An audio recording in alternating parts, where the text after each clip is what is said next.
Hari kedua Pekan Raya Cibung Bulang dalam memperingati HUT RI ke-78 diisi dengan lomba gerak jalan sekolah dan umum.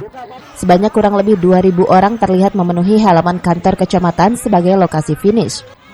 Antusias peserta gerak jalan terlihat kompak dan bersemangat dari masing-masing regu, dari tingkat sekolah dasar hingga SMA. Bahkan gerak jalan ini menarik perhatian dari luar sekolah, seperti para kader ataupun regu emak-emak. Gerak jalan dengan jarak tempuh 3 km menuju finish di kantor Kecamatan Cibung Bulang. Titik startnya berada di wilayah Desa Ciaruten Udik.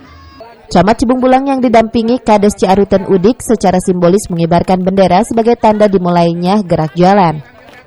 Agenda rutin tahunan ini mendapat dukungan dari setiap kepala desa sekecamatan Cibung Bulang. Dukungan dan partisipasi materi maupun moral agar Pekan Raya Cibung Bulang ini berjalan sesuai harapan. Kami di Kecamatan Cibung Bulang dalam rangka menyambut Hari Ulang Tahun Kemerdekaan Republik Indonesia yang ke-78 tahun 2023 mengadakan kegiatan-kegiatan yang bersifat kemasyarakatan maupun di tingkat desa. Salah satunya kita ada event Pekan Raya Cibung Bulang. Untuk partisipasi desa Kecamatan Cibung Bulang dari 15 desa, alhamdulillah dari semua kegiatan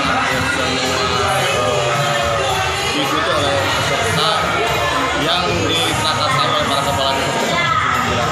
Yang tentunya ini merupakan salah satu ajang rutin tingkat kecamatan yang alhamdulillah pada kesempatan ini tentunya camat memberikan apresiasi dan cukup memberikan acara yang sangat meriah untuk warga Kecamatan Cibung Bulang. Dari Cibung Bulang, Kabupaten Bogor, Iman Abdurrahman melaporkan.